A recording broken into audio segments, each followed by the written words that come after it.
Halo, selamat sore. Sore, Dengan Om Ojil. Mas Andri ya. Betul. Oke, Mas Andri, boleh perkenalan diri dulu sebelum kita mulai sesi interviewnya. Boleh nama sama dengan sampai dengan profesi saat ini apa? Oke, nama saya Muhammad Andri Satriawan. Saya boleh kenal dengan nama Boy di Cadas Mamet. Semua udah pada tahu.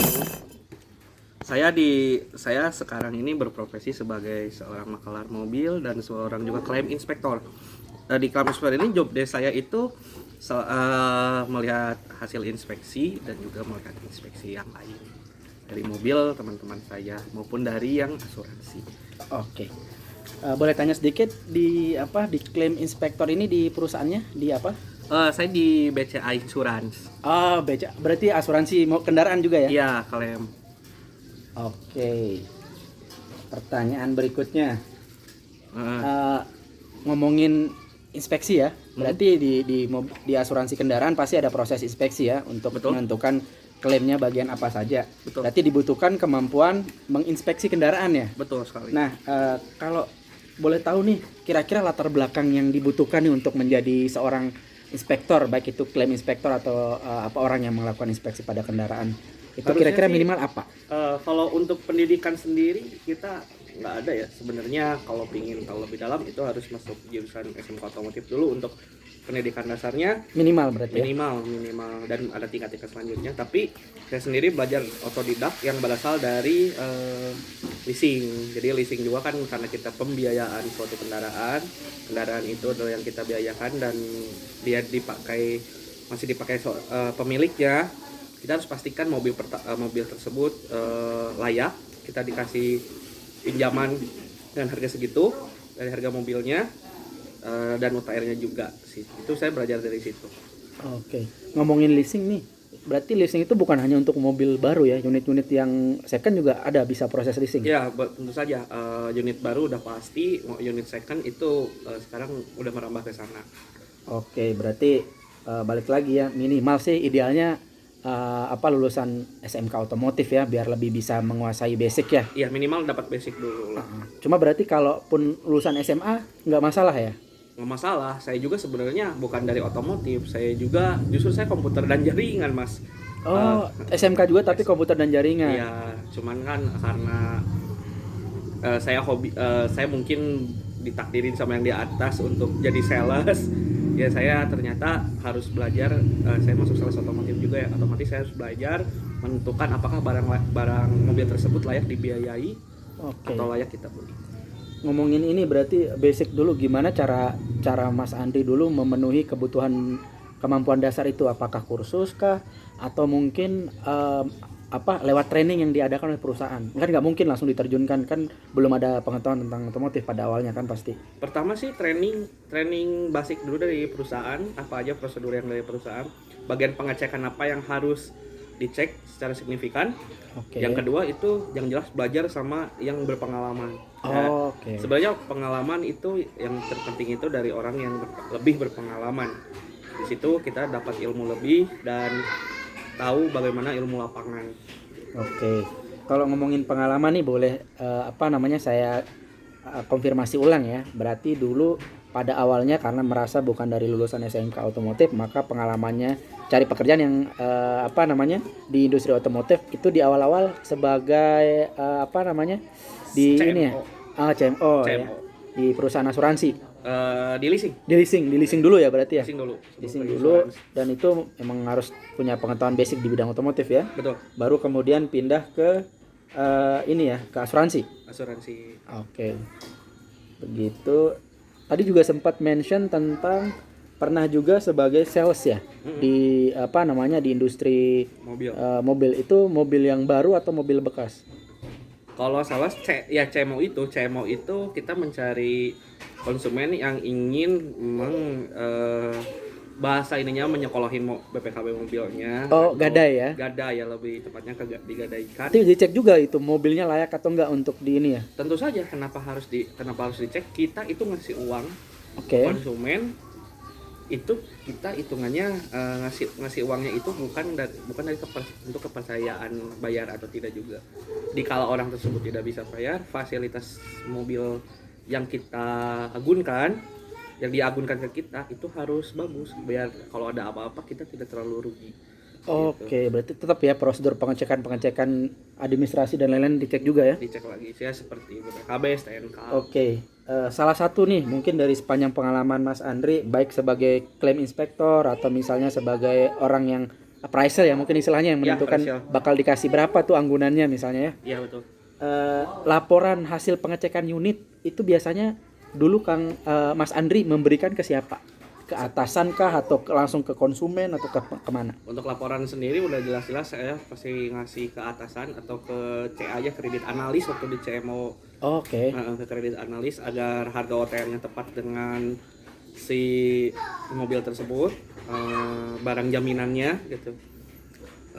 Terus saya juga report buat diri saya sendiri buat di aplikasi atau kalkulator hitungan mobil. Jadi misalnya saya cek ternyata bannya rembes, ininya rembes, itu juga otomatis ngaruh ke pencairan konsumen. Oh, oke. Berarti laporan tentang kondisi aktual kendaraan setelah diinspeksi itu dilaporkan ke ini ya, ke bagian lain tadi ya. Oke. Berikutnya nih pertanyaannya, pada saat Mas Andri dulu mengecek mobil orang, entah mungkin pada saat orang mau menggadaikan kendaraannya, atau sekarang Mas Andri juga sering cari mobil ya untuk dijual kembali ya, Iya, sebagai masih makelar. itu nggak bisa lepas ya, masih itu kayak udah kayak kebutuhan nggak ada itu kita cari cuan dari situ juga gitu. Oke, berarti ini ya, cari mobil juga untuk dijual kembali. Nah, kalau cari mobil nih otomatis kan dicek. Nah, ngeceknya biasanya Mas Andri pakai alat apa aja? Kalau alat sih yang paling jelas kita mata Oke. mata dulu, terus juga Wajib dipakai ya? wajib kalau buta mas kita ngelihat yang lagi mandi kali juga nggak kelihatan. Waduh, baik. Terus yang kedua saya sih biasanya mata, tangan tentu aja, terus juga ada itu aja sih biasa bagian apa untuk ini center sih yang jelas buat lihat kondisi mesin Minimal berarti. center. Oke. Kalau yang lain nggak terlalu butuh lah ya, minimal harus paling nggak center ya. Feeling sama indra Berarti pengalaman berbicara di sana ya. betul. Oke, berarti minimal nggak ada alat-alat yang spesifikasinya khusus. Berarti minimal center ya. Center. Tapi pernah melihat atau menyaksikan ada kawan atau senior atau siapapun di perusahaan yang menggunakan alat-alat seperti pen scanner mungkin atau engine scanner. Kalau itu biasanya sih pen scanner ya. Pen scanner itu untuk mengecek keaslian set mobil. Oh, oke. Itu juga biasanya saya bawa, cuman Jarang ya kepake ya. diketuk juga biasanya kelihatan. Oke, Sama dari visual ya. Visual sih udah langsung kelihatan. Mobil walaupun catnya bagus juga kita pasti kelihatan. Oke. Kalau boleh tahu nih Mas Andri, jenis kendaraan seperti apa yang paling sering dicek nih, baik itu pada saat kerja di di asuransi tadi atau orang di gadai tadi ya, atau pada saat Mas Andri cari mobil akhir-akhir ini, biasanya yang paling sering apa nih? Mungkin kalau di sini maaf nih acuannya boleh dari segi dia mesin bensin atau mesin diesel atau berdasarkan fungsi nih. Pertama, yang paling banyak dicari konsumen tren saat ini. Kedua, udah jelas LCGC. Budget orang-orang dari Indonesia ya, rata-rata kita cari budgetnya 100 sampai 300 juta. Yang jelas yang menyediakan di budget segitu adalah brand Toyota, Honda maupun Daihatsu. Biasanya tiga brand itu yang paling cepat jualnya keluar sama masuk gitu. Oke, berarti masih didominasi pabrikan Jepang ya? Jepang sangat belum ada yang bisa mendominasi. Kalau Eropa sih paling BMW Mercy ya, di luar itu kayaknya belum ada yang mendominasi. Berarti tadi lebih arahnya dia mau diesel ataupun bensin, yang penting kategorinya harga-harga yang lebih terjangkau ya berarti. Harga terjangkau yang untuk pasar Indonesia. Pasar Indonesia sama pasar bisnis kita juga. Saya kan jual beli, kalau kita beli mobil sekali 500 juta itu sangat susah sekali untuk jual kembali. Kemungkinan waktunya lama, tapi kalau kita beli, kita punya budget 500 juta beli mobil 100 itu kalau bahasa bisnisnya golang gitu. Oke. Berarti mau dia jenisnya kan banyak tuh, ada mungkin LCGC, dari segi cc kecil ya. Terus ada yang cc besar naik. 1,5 lah. Oke. Kalau di atas itu memang rada jarang ya, susah lah ya. Susah lah, kecuali ada pesanan. Oke. Kalau dari segi cc ya. Kalau dari ini yang paling jarang mungkin bisa diceritain sedikit. Paling Atau yang mungkin nggak diambil lah gitu. Udah pasti mobil Eropa kondisinya kurang bagus, udah jarang ngambil sih. Jarang ngambil Eropa ya. Jarang ngambil sih Eropa. Eropa itu orang-orang ngambil itu ketika emang benar-benar saya lihat bahwa orangnya itu perlu. Pertama itu, yang kedua itu orangnya itu mampu. Perlu dan mampu. Perlu dan mampu ya. Oke. Kalau kendaraan-kendaraan khusus mungkin itu biasanya Mas Andri terima nggak? Kendaraan khusus gini, lini bisnisnya selain kita pakai yang sehari-hari, saya juga kenal dengan beberapa orang-orang di pasar ya, otomatis kita membutuhkan mobil kolo buntung atau mobil angkut ya. Plat kuning berarti ambil juga? Tergantung, sekarang plat kuning udah jarang dikarenakan bisnis angkot di Indonesia sudah jarang ya, tergantikan oleh Gojek dan Grab dan sejenisnya gitu. Makanya jarang ya. Jarang. Soalnya mobil SCGC juga itu pembelinya juga nggak jarang direntalin kembali atau untuk menggunakan atau disewakan ke driver Gojek atau driver Grab gitu. Berarti niaga di skip ya. Kalau mobil-mobil bekas, mobil pejabat kan banyak tuh yang dilelang, gimana tuh? Mobil itu resiko sih sebenarnya ya, kalau itu kan mobil dinas ya jatuhnya ya. Mobil dinas oke, biasanya mereka tuh lebih terurusnya dari segi apa, mereka pejabat itu punya budget sendiri buat maintenance mobil. Oke. Mobil aja udah pasti bagus, dan juga itu ya kita nggak jarang juga ya mobil pejabat kita ambil, kita jual kembali ke masyarakat biasa gitu. Lagian juga ada jual tambah juga dengan mobil pejabat gitu. Itu nggak selalu ya mobil pejabat yang sering digunakan untuk kebutuhan operasional kan identik dengan kilometer tinggi, nggak masalah berarti ya? Untuk kilometer tinggi asal terawat tadi. Asal terawat sih ya, orang tergantung budget lagi gitu. Kita misalnya ada kilometer tinggi, kita jual pasti harga di bawah dengan kilometer normal. Okay. Ternyata ada konsumen yang emang budgetnya segitu, saya punya barangnya itu, kalau dia tertarik pasti dia juga beli, dia juga udah mengambil resiko dengan budget segitu juga. Konsumen sebagai calon pembeli ya. Oke, pertanyaan berikutnya nih, kalau ngomongin tahun, pasti kan Mas Andri ada kriteria sendiri nih, tahun-tahun berapa yang paling sering dicari, sama kalau bisa nggak yang tonton itu dah. Itu gimana kalau masalah pertama, tahun? Yang jelas-jelas tahun fast moving itu di atas 2010. Oke. Di atas 2010. Itu udah pasti mobil cepat keluarnya gitu. Kalau tahun sih ya dimulai dari 2010, tapi kalau tahun ke bawahnya juga beberapa ya, seperti Avanza 2009 2008 masih ramai juga. Untuk kelasnya operasional ataupun masuk, yang belinya biasanya digunainnya buat jualan atau enggak operasional buat ngirim-ngirim barang, kalau enggak Grab sama Gojek, Grab Car. Oke. Bukan pemakaian pribadi ya, ya bukan pemakaian ke kantor sih biasanya segitu. Oke. Kalau dari segi ini ada juga kan berarti yang biasanya minta tolong, Mas Andri saya pengen mobil ini carikan dong, banyak kan? Ada.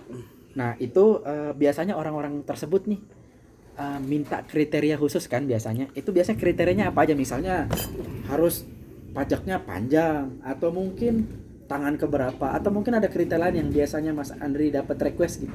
Pertama, warna. Oke, warna ya. Yang kedua, antara modif atau enggak. Biasanya ada yang pengen terima itu, Mas kalau bisa cariin mobil Avanza 2016 pelek ganti, kalau bisa peleknya yang udah bagus deh, yang ori, saya udah punya yang ori. Okay. Kalau enggak ya cari yang itu sih speknya, terus lampu. Terutama sih yang paling sering request mah selain mobilnya harus mulus ya, itu harus ketentuan ya, karena mobil kan pakai jalan sehari-hari. Yep. Yang kedua itu ya warna. Kalau untuk di luar mobil harus bagus dan bisa jalan ya terus. Oke, berarti tadi yang titik poinnya juga masalah keaslian part ya. Keaslian part juga. Kalau ini perihal yang lain nih dari segi dokumen ada permintaan khusus nggak? Kalau dokumen Misalnya harus apa gitu? pertama dokumen harus asli, mobil tidak boleh, saya nggak menerima mobil sebelahan itu apa artinya, STNK only atau BPKB only, saya tidak menerima mobil seperti itu. Oh, harus dua-duanya ada ya? Harus dua-duanya ada kalau untuk pakai, kecuali emang mobilnya masih di leasing juga udah jelas kan ada PPKB 30 lunasan leasing udah PPKB ada keluar. Kalau mobil sebelahan saya nggak ngambil dikarenakan diskon resiko dan mungkin saya tidak tahu asal muasal mobil tersebut. Oke, begitu ya.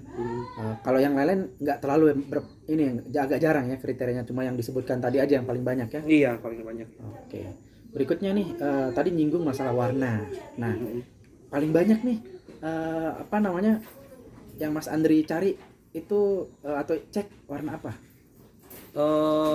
Bendera Iran, merah putih hitam biasanya. Merah, putih, hitam. Oke, Iya. betul, bendera Iran ya. Bendera Iran. Merah, putih. Merah banyak berarti ya cari ya. Merah banyak karena kan Honda identik merah. Kadang saya juga kalau mobil nggak pakai Honda warna merah kayak bukan Honda kalau saya. Oh, mungkin karena ini ya ada unsur subjektivitas di sana ya, karena memang apa namanya penggemar Honda juga berarti Mas Andrinya ya. Iya. Gitu. Merah berarti merah, putih hitam masih tetap ya berarti ya. Nomor satu lah. Oke. Kalau warna-warna lain selain itu, misalnya kuning kelabu. Kalau malam kelabu besok tuh. Kuning kelabu, Pak. Oh, kuning kelabu. Kalau kuning jarang ya, kuning paling kan di mobil-mobil LCGC-nya Gia. Boleh ceritakan sedikit alasannya kenapa sih orang benar-benar memilih gitu dalam masalah warna? Pertama warna simple. Kalau hitam itu udah pasti nggak gampang kotor. Putih itu warna dasar, otomatis harga warna-warna biasa itu harganya affordable, selain affordable juga ketika konsumen mau jual kembali gampang, harganya masih di atas. Oke, warna juga menentukan harga mobil. Contoh ada mobil warna hijau lumut itu nggak banyak yang mau gitu. Hijau lumut ya. Orang hutan kali yang mau. Iya, itu dipakainya Kalimantan buat itu buat orai ya? piton. Oke. Biasanya. Itu masalah warna nih. Kalau misalnya mungkin mengarah ke hal yang sedikit lebih ini ya, lebih detail. Langkah aja lah secara umum. Biasanya Mas Andri kalau ngelihat mobil datang, itu yang dicek apanya dulu? Apakah langsung ke mobilnya atau ngecek yang lain dulu? Boleh diceritakan nih. Pertama lihat dokumennya dulu, keaslian STNK atau keaslian BPKB. Pertama kita cek keasliannya itu pertama lewat Sambara untuk mengetahui apa pertama pajak.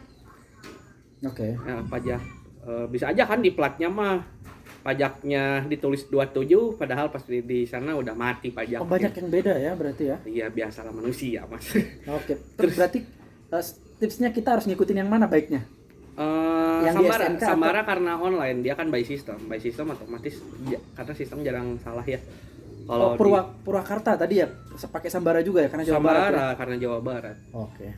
Ya terus juga Isamsat berarti intinya ya? Isamsat, lewat Isamsat. Terus yang kedua juga perhatikan nomor rangka sama nomor rangka, nomor mesin itu dipastikan tulisannya itu tanpa kesalahan seperti apa? Contoh, kalau kita kan salah harus dihapus ya, di tip X atau enggak pakai penghapus. Itu kalau di dokumen itu tidak bisa. Itu pasti ada kesalahan dan itu menimbulkan kekeliruan. Contohnya huruf M dan huruf N itu kadang-kadang nggak bisa, susah dibedain. Walaupun beda seputar gitu ya. Itu kalau misalnya tulisannya kayak yang ragu gitu, itu M atau N ya. Kalau tulisannya agak ngacak, itu yang harus pertama. STNK intinya ya. Acuannya apa? Nanti balik lagi kayak Samsat. Oke. Tapi kan itu secara dokumen ya. Betul. Terus yang kedua itu pastikan nomor rangka dan nomor mesin itu sama dengan yang ada di nomor rangka dan nomor mesin mobil. Di fisik mobil. Kalau di nomor rangka kita samain gitu, sama atau tidak, bisa aja tipe sama, nomor rangka nomor mesin beda, itu sering terjadi juga yang saya sering temukan. Berarti intinya kalau Mas Andri belum lihat mobil dulu ya, lihat dokumen dulu ya secara keseluruhan. Dokumen dulu. Setelah cek dokumen biasanya ke mobil atau ke apa? Biasanya ngapain setelah ambil minum yang disediain sama konsumen. Oh iya ya, harus ya. Minum dulu. Oke, minum dulu. Setelah minum ngecek apa? Ya, saya langsung ke mobil pasti. Nah, di mobil biasanya ngeceknya mulai dari mana? Gambaran aja stepnya gitu. Kalau bagian mana sih sebenarnya, tapi yang luar dulu ya, kita cek keaslian catnya dulu lewat paint meter. Terus juga biasanya itu kita pakai paint meter, itu kan kelihatan mobil catnya asli atau udah dicat ulang gitu. Terus juga sekalian pengecekan dempul. Oh, dempul ya, betul ya, Iya. ketebalan ya. Cakep-cakepnya mobil kalau dempulan itu ngaruh ke harga, otomatis mobil tersebut pernah insiden gitu. Berarti habis dokumen Mas Andri ke eksterior ya, bagian luar ya. Eksterior dulu yang ada dulu gitu, Oke. yang kelihatan dulu. Ada lagi di ini. Setelah eksterior habis itu kemana Mas Andri biasanya? Sesudah ke eksterior juga itu biasanya ke bagian kaki-kaki. Oke, masih di luar dulu ya. Di luar dulu nanti aja. Sekalian berarti Di ya. dalam malam maksud saya tuh saya lihat lagi ke bawah gitu, contohnya seperti velg, terus juga kerbseng. Itu kan kelihatan ya si karet silang. Karet-karet yang di Iya, bawah ya. karet-karet yang di bawah bagus atau enggak kan kalau itu. Dia suka robek biasanya. Kalau robek kan kurang enak ya suspensinya. Gitu, suspensi, terus juga knalpot, ori atau enggak. Oh ya, part ori juga Part berarti ori. sekalian di luar ya. Velg, ban kan kalau ban botak itu juga bannya habis ya, bukan Harus botak. ganti ya. Ya kalau ban botak dicukur itu dong. Kalau bannya udah habis gitu, udah kelihatan tipis, itu kan jadi nilai tambah, kita harus ganti ban-ban kan yang menjalan salah satu Keluar biaya lagi. komponen intinya. penting ya untuk menjalankan mobil. Semuanya penting, tapi ban masuk ke yang penting banget gitu. Iya, betul karena nggak bisa ganti sebelah ya. Iya, terus pas lihat kaca. Oke. Oh, Ya, kaca juga ya. kaca Biasanya kalau ngeliat kaca apa nih, ada yang bolong, retak atau bolong retak berarti? itu kalau bisa kesenggol dikit habis kan semua. Bisa dari satu retak kita akan menimbulkan ke semuanya gitu. Oke, suka nggak kelihatan ya. Betul. Terus yang kedua, kalau sudah merasa yakin dengan eksterior, saya langsung ke mesin. Oh, buka kap mesin ya. Buka kap mesin, buka dulu aja gitu maksud saya teh. Biasanya berarti intinya habis dari eksterior cek mesin ya. Cek mesin dulu. Setelah cek mesin, habis itu? Dia cek mesin, kita cek aja dulu mesinnya gitu, rembes atau enggak. Kalau Olahnya berarti ya. Dieselnya keluar atau enggak dari pembuangan diesel gitu. Biasanya kalau ada oli muncrat itu biasanya dieselnya bermasalah gitu. Bukannya muncrat bagus. Enggak, muncratnya enggak ada. Tekanan dari pompanya biasanya ya. Iya, tekanan dari pompanya gitu. Oke. Terus juga yang kedua itu mau si pan bel. Biasanya kan ada Oh iya. Nah, Suka ini ya, suka iya, kalau putus apa getas lah intinya. iya, kalau itu kan harus diganti. Terus juga lihat nomor mesin dong. Oke, Udah pasti berarti sama nomor rangka. sekalian ya. Iya. Habis dari eksterior ke mesin. Habis mesin biasanya Mas Andri sudah atau mengecek yang lain lagi? Interior. Masuk ke interior. Iya. Oke. Lihat setir sama lihat persneling biasanya. Dia ngecek rem kan di eksterior, juga lihat keadaan eksterior seperti kursi ya, terutama Interior maksudnya. interior pas dilihat kan pasti kursi. Itu jangan tertipu kalau orang pakai sarung kursi, kita harus tetap dibuka. Oke. Iya. Biasanya bolong ya banyak ya. Misalnya bolong itu kita di prank. Oke. Gitu. Terus sama cek cek banjir.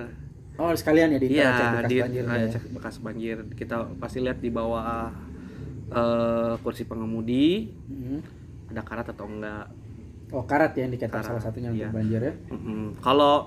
Kalau saya sih udah optimis ya, kalau misalnya orang-orang Dayakolot, Muhammad Toha, mobil-mobilnya pasti eks banjir. Berarti yang dari Bandung ya, kalau di Purwakarta sendiri? Iya, kalau di Purwakarta sendiri di daerah Cikaso namanya itu pasti ada indikasi ya gitu. Rentan ini ya berarti genangan di sana ya. Genangan, iya betul. Kalau di Bandungnya Dayakolot, Bandung Timur itu. Kalau Jakarta biasanya daerah-daerah mana yang dikhawatirkan ya atau bisa Jakarta, patut diwaspadai?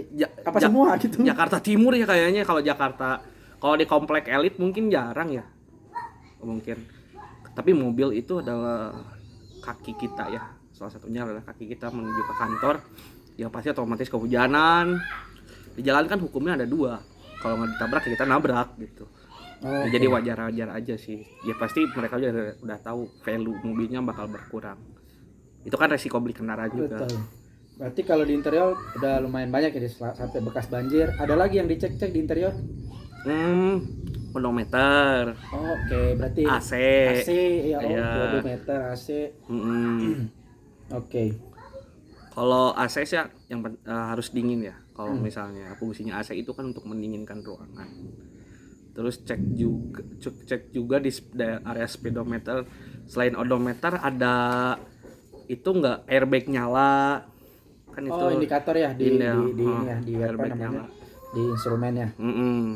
Sering berarti ya nemuin kayak gitu. Selain airbag nyala biasanya apa aja yang di paling sering airbag nyala? Airbag nyala lah, airbag nyala. Artinya kalau airbag nyala itu apa?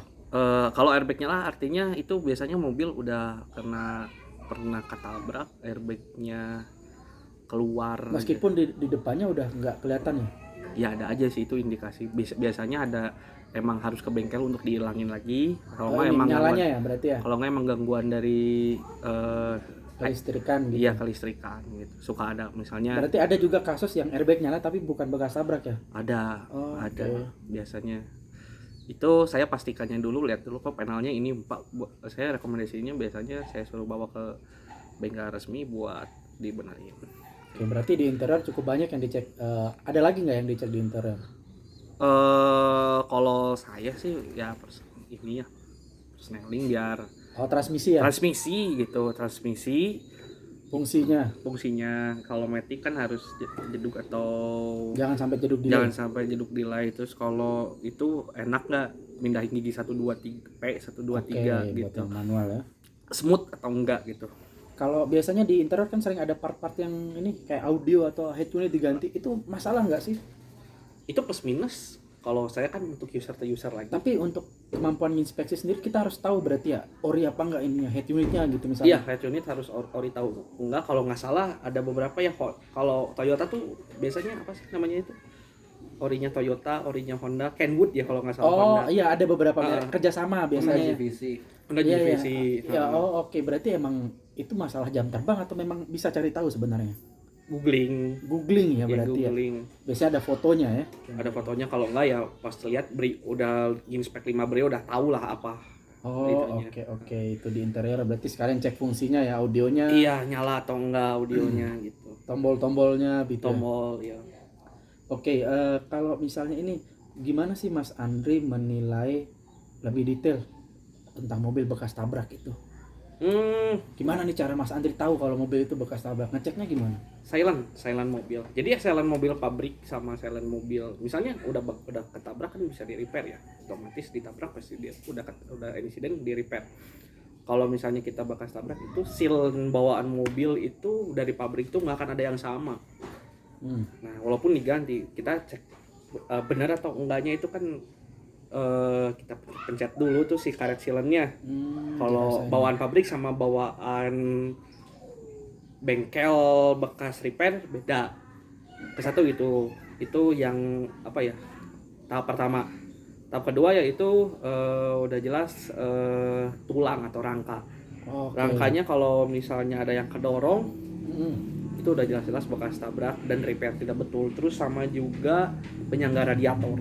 Bagian depan berarti ya? Iya, penyangga radiator. Kalau penyangga radiator tetap kokoh berdiri. Itu kalau tabrak depan berarti ya? Tabrak depan. Kalau tabrak belakang ya silent sama apa itu? Bibirnya itu. Pilar bibirnya itu kan bagian belakang. Kalau keropos kalau enggak ke depan gitu. Nekuk. Oke. Itu yang Nekuk. harus tahu berarti ya. Nekuk. Dan itu adalah indikasi bekas benturan atau tabrak. Bekas benturan atau tabrak. Kalau dari samping mungkin atau dari atas ada cara sendiri nggak untuk ngeceknya? Kalau samping sama atas, kalau samping sih biasanya ya udah pakai pen scanner itu kan. Oh iya, kalau bekas dempulan tadi ya. Dempul. Pasti Kan ada itu bekas. dempul. Kalau enggak kan ada silannya juga di pintu-pintu. Oke. Kalau dari atas? Kalau dari atas itu ya pasti pen scanner dulu lagi aja. Oke. Biasanya ada bekas dempulan juga ya. Paling sering depan. Depan, belakang, Mas Andri belakang, jumpai? depan belakang sih yang paling sering kan nabrak pasti. Kalau nggak ditabrak, kalau nggak nabrak itu banyaknya depan sama belakang. Ngaruh nggak kira-kira kalau ternyata mobilnya Mas Andri identifikasinya salah? Misalnya bekas tabrak tapi Mas Andri bilang bebas tabrak. Terus nanti pas pengajuan pinjaman jadi ngaruh nggak gitu? Atau harus minta lagi ke yang punya mobil? Ngaruh Salah kalau perhitungan gitu. Ibaratnya ya kita ngaruh ke pencairan konsumen pada akhirnya. Tapi itu kan misalnya kesalahan dari Mas Andri pada saat inspeksi. Saya nge-inspect pasti saya ada laporan kembali. Oke. Kalau misalnya saya salah, biasanya itu ngaruhnya itu ke masa kerja ya. Oh, ke perusahaan sendiri ya, dianggap Iya. tidak ini ya, Kalau tidak fokus ya, tidak fokus gitu. Masa kerja ada tuh temen saya yang terancam bahkan dikeluarin Dikeluarin. gara-gara salah mengidentifikasi mobil. wow. Inisialnya Dendi, maksudnya inisialnya D gitu. Kawan ya, sampai ini kalau di perusahaan ya, gabung di mungkin perusahaan yang punya jasa inspeksi atau perusahaan yang cari mobil ya, untuk diperjualbelikan Ya. sebagai inspektor misalnya posisinya atau sebagai CI, itu kalau salah identifikasi resikonya pemecatan. Risikonya pemecatan, atau enggak resikonya ya Dikasih pesangon nggak biasanya? bebas sih. Kalau itu gimana keadaan ya, tergantung perusahaan ya kebijakannya. Oke, Saya enggak soalnya. apa namanya, kalau ngomongin bekas tabrak cukup jelas sih tadi. Kalau banjir sendiri tadi udah sempat diceritain, boleh ceritain dikit lagi nggak? Banjir sendiri yang paling menonjol itu ciri-cirinya kayak gimana ya?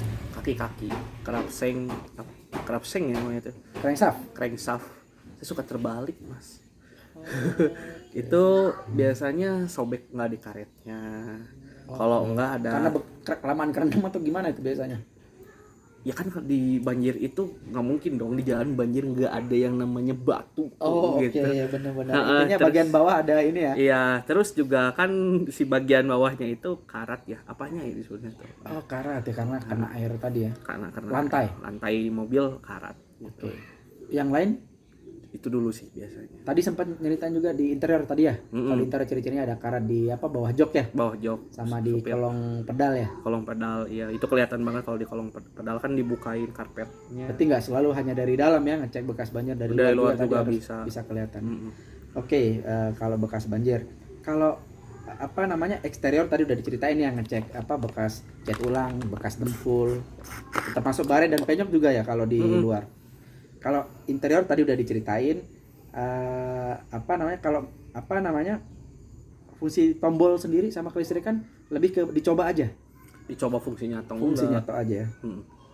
Kalau ini transmisi tadi udah diceritain. Nah, kaki-kaki tadi udah juga ya, masalah roda ya kan, pelek Fungsi dan lain-lain. spion jangan lupa itu. Oh, berarti lebih ke ini ya, pelipatan ya. Ya. Berarti tombol tadi kelistrikannya. Kalau ini nih mesin, gimana Mas Andri menilai mesin yang bagus tuh kayak gimana? Entah mungkin dari suara, dari bentuk visual atau apa? Kalau bentuk pertama dari suara dulu, nggak gredeg ya, itu bahasa kita berdasarkan dari suara, nggak bergetar gitu.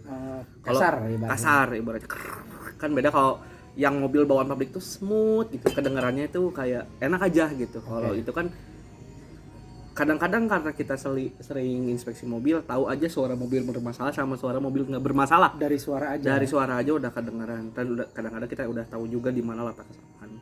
Suara yang biasanya tadi ya yang muncul kasar ya. Asal gerdeg terus mesin bergetar. Oke, mesin bergetar. Oke. Selain itu biasanya mesin ngecek apa aja selain suara dan getaran tadi? Yang nampak-nampak atau yang biasa Mas Andri cek apa? Stick oli. Stick oli. Oke. Selain itu Stick oli udah sih itu sih yang paling sering Mas Andri lakuin ya. ya. Berarti dari suara aja udah ketahuan ya. Ini masalah jam terbang lagi ya berarti ya. Balik lagi ke jam terbang. Oke, kalau mungkin belum punya jam terbang harus ke yang lain, mungkin cek baut, cek visualnya ya, cek lebih banyak ya lubang pengisian mungkin. Saya ya. punya temen Mbak Irman itu yang saya ngajarin saya. Senior berarti. Senior banget itu mah. Ya, kalau itu mungkin bukan hanya suara ya, lihat sebentar udah ini. Lihat sebentar Karena aja. jam terbang tadi. Jam terbang. Udah kelihatan dia itu dari jarak 575 km udah tahu gitu mobil bekas Feeling tabrak langsung ya, feeling ya. Diceritain mobilnya kayak gimana, tahun berapa, langsung feeling ya. langsung feeling. Wah, ini not good nih gitu. Oke, kalau mesin berarti tadi ya. Nah, kalau ini odometer sendiri kan sering ada jarak tempuh atau kilometer yang istilahnya tidak ori atau diputar ya istilahnya kalau Ya, di putaran. Itu gimana Mas Andri ngeceknya? Kalau misalnya itu sendiri, yang pertama kita punya regulasi, semua pemain mokas itu punya regulasi mobil 10 km per tahun. rata-ratanya Ya, jalannya ya. mobil bekas yang bagus itu seperti itu. Ya kita kalikan saja, misalnya ada Avanza 2018, sekarang udah 2023 ya, berarti kilometer harusnya 50.000. Sekitar segitu 50 ribuan ya. 50.000. Kalau jalan 60.000 kata saya masih sosok normal, cuman kan kadang-kadang odometer itu kita nilainya gampang. Kalau misalnya emang putaran, lihat aja kondisi mobil gitu. Oh, fisik juga berarti ya, bisa Iya, dilihat dari lihat aja fisiknya. kondisi mobil, ini bensin, kondisi ban, gitu. Kondisi ban ibaratnya kalau bannya udah mulai tipis, Tapi masih kilometer rendah gitu. kilometer rendah. Saya tuh punya tuh dulu Ikanto, kilometernya 5.000, wah semuanya mulus banget itu mobil sama Tapi teman. curiga nggak dalam kondisi itu? Tahunnya? Saya nggak curiga dikarenakan bannya itu bawaan pabrik, bawaan Cara melihatnya dari tahun yang Oke, ada di dari tahun ban. bannya ya. Terus sama lihat kondisi mesin, kondisi interior, eksterior. Saya sama teman saya itu merasa yakin gitu. Oke. Walaupun dibelinya sama bos saya juga itu. Oh, oke. Tapi itu memang betul Terverifikasi. terverifikasi kondisinya. Iya. Oke. Termasuk dari cara lain biasanya kalau Mas Andri memastikan kilometer asli itu apa enggak? Berarti lebih ke fisik tadi ya? Ini Roda? Setir. Oh, setir. Mm-mm. Setir itu biasa Oblak kelihatan- atau enggak? karena mobil baru juga yang kilometer rendah nggak mungkin Oblak. ya berarti ya. Ya, Oke, banyak indikator ya. Berarti lebih banyak ke fisik ya. betul. Oke. Ada lagi cara lain Mas Andri biasanya untuk ngecek odo. Simpelnya tuh seperti itu dulu. Oke. Nah, ini pertanyaan berikutnya masalah grading. Kan biasanya orang kalau jual beli mobil tuh ada grade-nya dong. Ya. Atau misalnya Mas Andri ngecek mobil nggak selalu harus A B C D E ya biasanya, tapi mungkin grade 1, grade 2, grade 3. Biasanya Kalau Mas Andri pakai grade apa nih? Pakai alfabet 1 2 3. Pakai alfabet tuh pakai Huruf maksudnya? ya. A, B, C, D gitu. Nah, berarti ada dong ininya. A itu apa, B itu apa, boleh Misalnya diceritain nih nggak? di 2018 grade A 2018 itu ya udah jelas-jelas kilometer pas. Kalau enggak kilometer di bawah normal ya. Kalau di atas normal jelek, di bawah normal lah ini mah. Ibaratnya harusnya 50.000 ini 35.000 gitu kan. Oh, oke. Mobil Jarang dipakai berarti jarang istilahnya. dipakai ya. Berarti punya lebih dari satu mobil tuh konsumen. Itu bisa jadi masuk grade A. Masuk pasti. Terus Selain kilometer apa aja kategori? grade A? keaslian cat mobil itu Oh, grade A. semua masih ori gitu ya. Ori, nggak ada yang namanya repaint. Walaupun repaint asuransi yang mendekati pabrik ya, nggak Tetap aja, tetap intinya aja. belum pernah diapa-apain. Iya, Itu belum masuk pernah grade A. Ban tebal, kaki-kaki normal, mesin lancar, Oke. tidak ada bekas tabrak, tidak ada bekas banjir, itu udah pasti grade A. Kayak nggak ada PR berarti grade A ya. Tinggal pakai. 98% lah, 2%-nya lagi harus balik nama paling. Oh iya betul ya. Iya. Kalau ini indikator lainnya grade A cukup itu ya biasanya. Pajak harus Oh hidup. pajak harus hidup. Harus hidup. Biasanya kondisi mobil bagus tapi pajak mati itu bisa jadi masuk grade apa ya biasanya? Sekarang bayangin aja Mas, punya mobil mulus yang biasanya harusnya kejual 100 juta gara-gara pajak 20 juta jadi 80 juta. Itu masuk grade A nggak tetap? Atau malah Menurut saya pajak itu mutlak ya angkanya, nggak bisa dinego. berarti grade itu bukan hanya masalah kondisi fisik ya? Enggak, Administrasi juga. administrasinya juga. Oke, itu yang grade A. Kalau grade B sendiri gimana? Grade B sendiri ya Bedanya lah dikit pertama sama pajak hidup lah gitu, standarnya pajak hidup. Terus juga cuman baret penyok pemakaian, mobil harian, kilometer pas, lebih Oke. dikit, paling lebih 1.000-2.000. Bakal ada PR nggak misalnya ngapain? Pasti. Contoh PR-nya itu kita harus moles Oke, Mahal. poles-poles ya. Apa di salon mungkin di ya? salon dikit dicuci, terus juga paling ganti itu AC itu buat pendinginnya AC itu Oh, preon. freon, harus ganti-ganti freon gitu. Nggak berat ya, berarti lebih ke Ya apa, servis ringan? budget perbaikannya itu di bawah 7 juta lah. Ah, gitu. oke. Ringan berarti ya. Ringan. Kalau yang grade C, Biasanya grade C itu kalau nggak tabrak banjir. salah satu. Salah satu aja. Kena berarti harus sudah ini. Harus grade C. Bukan harus grade C ya. Rata-rata. Rata-rata grade C. Terus juga udah pasti kalau udah kena tabrak juga kadang-kadang orang tuh malas. Berarti mau ringan mau berat kalau ada bekas benturan aja biasa masuk Kalau ke grade C ya. kalau C sih agak ringan ya, maksudnya biasanya tabrak, Bukan tabrak parah mungkin bukan ya sampai tabrak parah, belasak. nggak sampai tulang misalnya. Ah, oke. Cuma mungkin terlihat dan masih jadi PR. Jadi PR dong. Kita kan harus jual jujur ya ke konsumen gitu.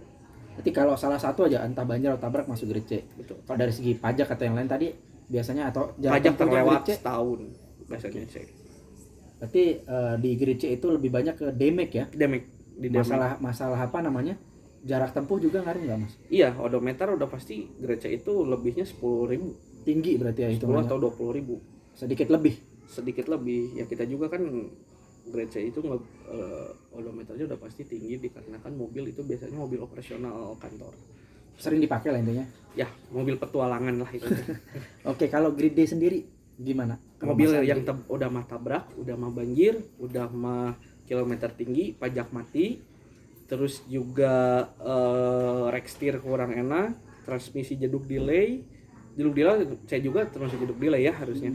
Kalau ini semua ada lah, komplikasi. mobil sakit ini, tapi masih Tapi bisa. tetap ada yang ambil biasanya apa? Ada Kebanyakan dihindari. dikarenakan mungkin mereka sanggup reparasinya, Oh, punya budget. dan dijual kembali juga di bawah pasaran. Oke. Ngambil di bawah pasaran, jual di bawah pasaran juga. Balancingnya. Oke, untuk masalah grade cukup. Terakhir nih Mas Andri. Oh, udah terakhir ya? Iya, saking asiknya ya ngobrol. Iya. Iya. Terakhir nih, biasanya kan Mas Andri habis ngecek harus tahu dong kira-kira mobil itu punya PR apa dan habis berapa. Mas Andri sendiri cara ngestimasinya gimana? Estimasi biaya perbaikan. Mungkin bisa cari telepon teman nih, bro. Ini gua ada mobil habis berapa bla bla bla bla. Tanya dong, atau mungkin cek di Google atau apa. Ya, Cara ngestimasinya gimana? Google. Udah pasti cek Google dulu berapa spare partnya di Shopee. Oke, kalau ada penggantian ya. Kalau di Shopee kan otomatis itu barang murah semua ya. Itu kalau misalnya partnya ada yang diganti. Kalau misalnya perbaikan, Kalau misalnya perbaikan contoh bekas tabraknya harus diperbaiki misalnya, gitu. betul. Itu ke Kan di bengkel. Shopee nggak ada tuh. Di Shopee kan nggak ada tuh. Ya itu biasanya saya nanya dulu rekanan saya yang mau ngambil. Biasanya saya itu rekanannya, kalau misalnya showroom ada yang butuh ke saya, itu bro kira-kira berapa nih? Itu kan mereka juga punya bengkel sendiri-sendiri ya, dan juga mereka menilai bekas tabrak diperbaikinya itu rata-rata aja saya ngambilnya ya. Kalau depan ya 3 sampai 4 lah gitu. Misalnya belakang juga dapat ya 2 sampai 3 gitu. Tergantung seberapa parah kali ya. Ya itu juga kan ngaruh ke nanti buat dijual kembali gitu. Sambil makan ya Mas Fadil ya. Oh, Pisang nih. Oke. Suka pisang ya Mas? Suka makannya aja. Oke. Punya Begitu ya Mas Andri, Wah. terima kasih nih atas waktunya. Sama. Semoga penelitian ini bermanfaat untuk saya sendiri sebagai peneliti. Betul. Ataupun nanti pembaca nih yang membaca atau menyaksikan hasil obrolan kita di sore hari ini. Oke Mas Andri, terima kasih sekali lagi ya. Sampai jumpa.